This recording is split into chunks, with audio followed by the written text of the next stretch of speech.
I went to a Christian writers conference a few years ago and tried to pitch my book to an agent there about spiritual disciplines. And she asked me, Gretchen, how is your method or how is your tips for success different in your book than in others' books? And I said, well, I don't have a lot of tips and tricks and methods to success. I said, my book is about the gospel and how the gospel is Christ for us and Christ doing the verbs in us. And she looked at me point blank and said, but Gretchen, the gospel doesn't sell. It doesn't sell books. And I oftentimes think that when we share our faith, it feels like we're selling something.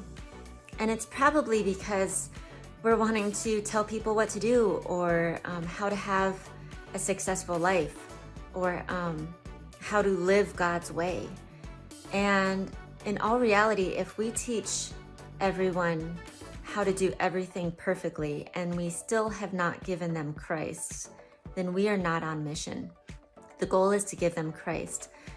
And at the same time, Galatians 2:20 says, I have been crucified with Christ, and it is no longer I who live, but Christ who lives in me.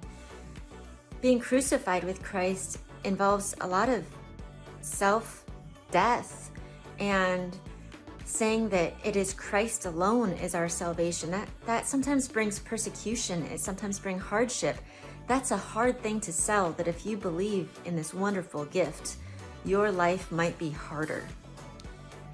I think it's almost freeing though when you realize our